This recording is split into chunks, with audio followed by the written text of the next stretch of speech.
Assalamualaikum warahmatullahi wabarakatuh. Bismillahirrahmanirrahim. Ashhadu an la ilaha illallah wa ashhadu anna Muhammadur Rasulullah. Allahumma salli ala sayyidina Muhammad wa ala ali sayyidina Muhammad. Rabbis rahli sadri wa yassirli amri wahlul 'uqdatam min lisani yafqahu qawli. Amin. Bismillahirrahmanirrahim. Salam kasih sayangku, salam ta'zimku buat para jamaah Uripi Allah, baik yang ada di dalam ataupun yang ada di luar negeri. Semoga kita semua senantiasa di dalam lindungan Allah Subhanahu wa Ta'ala. Sebelum kita mulai kajian di hari Jumat yang indah ini, marilah kita bersama-sama kemahkan di dalam nyawa, kemahkan di dalam jiwa, kemahkan di dalam hati, kemahkan di dalam roh, dan kemahkan di dalam kehidupan ini kalimat-kalimat thayyibah. Subhanallah walhamdulillah wa la ilaha illallah wallahu akbar wa la hawla wa la quwwata illa billahil aliyyil azim. Sadaqallahul azim. Jumat yang indah ini kami beri judul Kiamat. Apakah kiamat itu? Sebelum kita menjadi utusan Allah, pesuruh Allah, daripada menjadi utusan iblis dan pesuruh iblis, sebelum kita menjadi kitabullah ketimbang jadi kitabnya iblis, sebelum kita menjadi malaikat ketimbang menjadi iblis yang sombong, dan ketika kita kembali ke sisi Allah, ya melewati hari kiamat dulu. Tanpa kiamat, tanpa mati, tanpa baiat, maka sulit akan mengaplikasikan apa-apa yang dipaparkan selama ini. Karena ending-endingnya, karena puncak-puncaknya pemaparan di Uripi Allah ini ada dalam baiatnya, ada dalam akhir manusianya jadi manusia, akhir manusianya berkuasa atas dirinya di hatinya. Alhamdulillahirabbil alamin. Sebelum kita bahas tentang kiamat, perlu manusia, perlu kita semua ketahui bahwa manusia, seluruh manusia itu awalnya dimatikan 2 kali dan dihidupkan 2 kali. Maknanya seluruh manusia itu dari yang mati lalu dihidupkan, lalu mati lagi, lalu dihidupkan lagi, dan dikembalikan kepada sisi Tuhannya. Mari kita kaji dulu. Manusia mati yang pertama. Kematian manusia yang pertama yakni sebelum manusia diproses oleh Sang Pencipta. Karena selama ini pemahaman kita semua, pemahaman seluruh manusia seolah-olah kehidupan yang pertama ya sekarang ini. Kehidupan yang pertama. Padahal yang sekarang ini bukan kehidupan yang pertama bagi manusia. Nanti kita jelaskan dengan sejelas-jelasnya. Dan manusia mengimani, mengakidai mati yang pertama, yakni mati setelah badan ini mati. Itulah mati yang pertama bagi manusianya. Pemahaman manusianya. Maknanya kiamat sugro dan kiamat kubro. Kematian inilah kiamat sugro bagi pemahaman akidahnya seluruh manusia selama ini.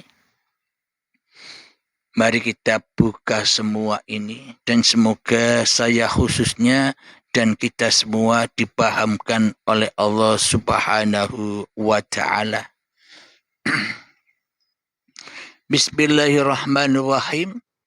Kematian yang pertama yakni ketika manusia belum diproses, ketika manusia belum dicipta, dan ketika manusia belum merupakan sesuatu hal yang tak bisa disebut-sebut sebagai manusia. Sesuai di dalam surat Al-Insan bahwa masih ingatkah datang suatu masa bahwa manusia belum ada sesebutannya. Di dalam surat Al-Insan ayat pertama. Itulah kematian manusia yang pertama.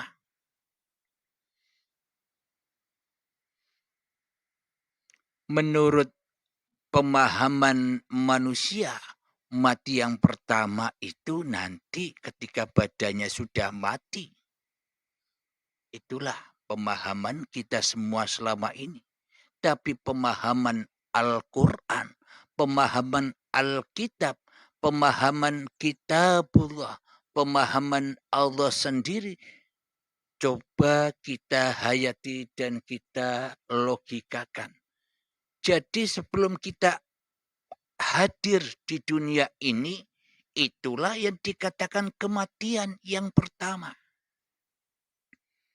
Kemudian dengan kuasa dan kehendak Allah, diciptakanlah tanah, dihidupilah tanah, dijagalah tanah, dipeliharalah tanah, dikasih sayangilah tanah, yang mana sebagai cikal bakalnya proses badan-badan kita dihidupi oleh Allah sehingga diproses dari tanah menjadi tumbuh-tumbuhan.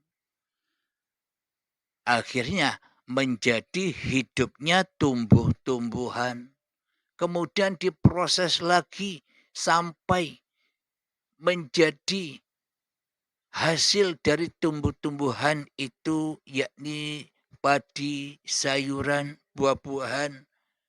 Maka dihidupkannyalah sayur-sayur, padi, dan buah-buahan itu agar mereka, agar masak, agar matang, dan agar untuk konsumsi manusia yang dihidupi oleh uripe Allah. Karena badan-badan manusia butuh asupan makanan. Allah lah yang menciptakan makanan, Allah lah yang mengadakan makanan, Allah lah yang menyediakan makanan, Allah lah yang memasak dan yang mematangkan makanan, Allah lah yang menyuapi dan meminumi seluruh makhluk-makhluk yang diciptakannya sejak dihidupi dari tanah sampai terlahir ke dunia. Bila manusia prosesnya lewat setelah dimakan oleh calon-calon kedua orang tua kita, maka jadilah sel sperma dan sel telur. Ketika calon kedua orang tua kita sudah bertemu, maka dihidupilah kumpalan darah, dihidupilah kumpalan daging, dihidupilah, diciptalah janin, dan diciptalah, terlahirlah manusia ke dunia ini dengan fitrah, keadaan fitrah, suci bersih. Suci bersih dari apa? Suci bersih dari hawa nafsu manusianya. Karena manusianya belum ada. Karena manusianya belum wujud di dalam hatinya. Meskipun secara syariatnya badan bayinya sudah ada, tapi hakikatnya manusianya tidak ada, tidak wujud, tidak hidup kala itu, kecuali wujudnya uripe Allah, kecuali hidupnya uripe Allah, kecuali hidupnya kekuasaan Allah sendiri, maha suci, fitrah dan bersih. Karena tanpa manusia, kecuali hanya hudurnya sang pencipta pada bayi-bayi yang mungil dan bayi yang suci ini. Alhamdulillahirabbil alamin. Jadi kematian yang pertama manusia itu ketika manusia belum tercipta. Dan kehidupan manusia yang pertama itu ketika cikal bakal badan ini yang dari tanah mulai dihidupi, diproses oleh uripe Allah sampai menjadi bayi yang suci. Itulah hidup yang pertama. Bukan hidupnya manusia, tapi uripe Allah yang ada. Itulah hidup yang pertama.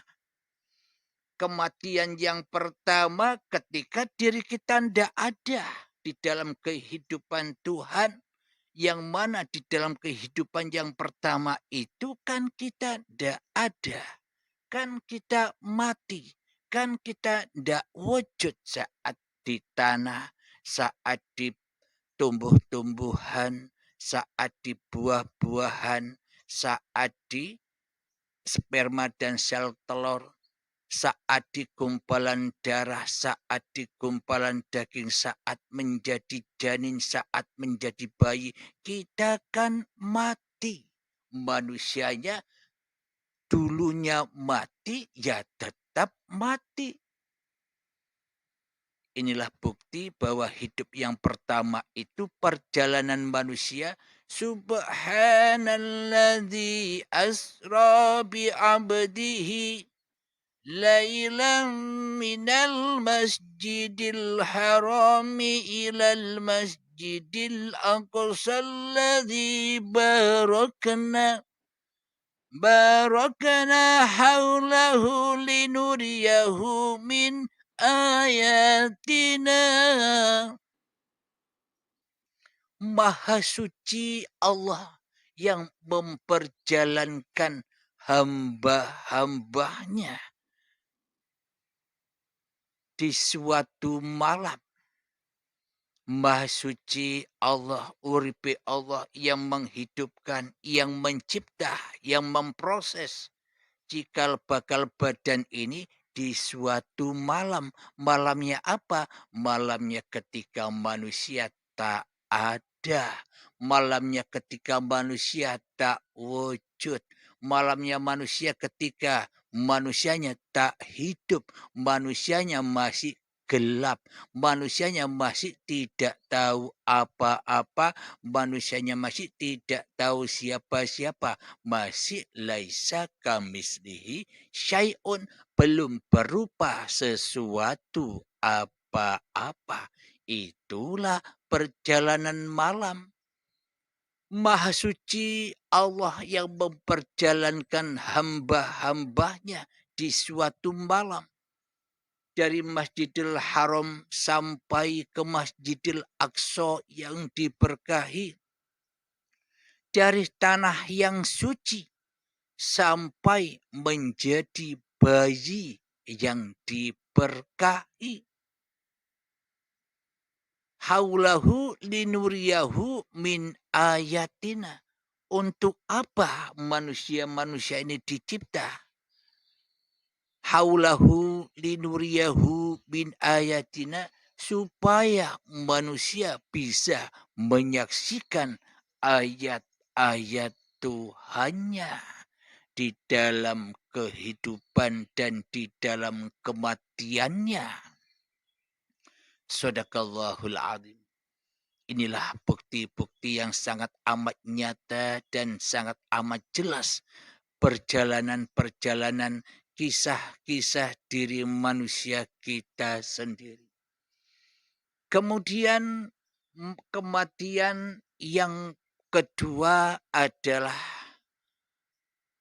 saat bayi sudah beranjak menggapai detik-detik akil balik tiba. Itulah kematian yang kedua dari kehidupan yang pertama. Kenapa dikatakan kematian?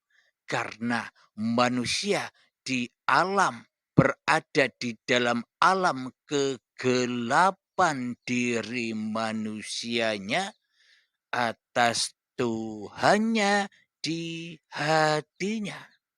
Hatinya gelap dari Tuhannya. Hatinya gelap dari kewujudan sinar uripe Allah. Hatinya gelap dari kehidupan sinar uripe Allah. Hatinya gelap dari kekuasaan sinar uripe Allah yang ada, yang nyata, yang wujud, yang hidup. Hanyalah kegelapan hawa nafsunya sendiri di hatinya. Itulah alam kegelapan. Itulah kematian yang kedua bagi manusianya. Manusianya setelah kedatangan detik-detik akil balik, ketika manusianya ingkar, mungkar kepada Tuhannya, maka manusianya mati hatinya, mati jiwanya, mati kesadarannya. Maka dari itu matinya manusia ini dipendam di dalam kuburan jasad-jasad yang dari tanah ini. Di dalam kehidupan ini malaikat mungkar dan nakir selalu bertanya-tanya di dalam hati kita, marobuka, marobuka, marobuka, di dalam seluruh aktivitas-aktivitas kita. Akan tetapi berhubung hati kita mati, hati kita ingkar, hati kita selalu mensekutukan Allah dengan diri kita, mensekutukan uripe Allah dengan uripe manusiane, maka manusianya jegedeg wae. Ora peduli pertanyaan-pertanyaan mungkar dan nakir.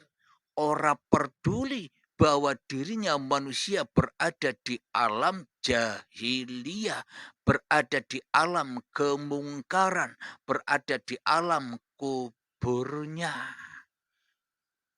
Mati jiwanya, keras hatinya, melebihi kerasnya batu, akhirnya dikubur di dalam jasad-jasad yang dari tanah ini, dan kemudian diazab dengan azab yang pedih. Apa? Ketakutan, ketakutan di dalam kehidupan ini. Diazab dengan apa? Kepentingan-kepentingan duniawi, kepentingan-kepentingan urusan perut, kepentingan-kepentingan urusan kebanggaan, kepentingan-kepentingan urusan kemuliaan. Manusia dibelenggu dengan iblis dan setan, diazab di dalam kuburannya, disiksa di dalam hatinya. Inilah yang disebut hakikat alam kuburan. Inilah kematian yang kedua bagi manusianya. Dan selanjutnya, sampai kapan manusia diazab di dalam kuburannya? Manusia diazab di dalam hatinya, di dalam badannya, dipanasi dengan anar-anar, pergolakan-pergolakan dunia. Sampai kapan? Abadan abada, selama-lamanya, hingga waktu yang ditentukan. Kapan? Baiat. Kapan? Kiamat. Kapan? Matinya manusia menghadap Tuhannya. Itulah detik-detik berakhirnya abadan abada itu. Mari kita kembali kepada judulnya tentang kiamat. Jadi sebelum kita terangkan tentang kiamat sugro dan kiamat kubro, dasar-dasar sebelum kita memahami tentang kiamat ini sudah kita pahami 2 kali matinya manusia dan 2 kali pula manusia dihidupkan. Sebelum kita lanjutkan, marilah kita belajar mengheningkan cipta-cipta diri manusia kita di hati kita. Hijrah dari alam fana kepada alam bako bila. Hijrah dari kemanusiaan menuju ketuhanan. Hijrah dari alam yang rusak kepada alam yang langgeng. Itulah kita belajar dan selalu belajar di dalam keheningan kehidupan ini, dari kehidupan manusianya, dari kewujudan manusianya, dari hadirnya manusianya. Bismillahirrahmanirrahim. Mengheningkan cipta, mulai. Silakan 5 menit.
Alhamdulillahirabbil alamin. Mengheningkan cipta selesai.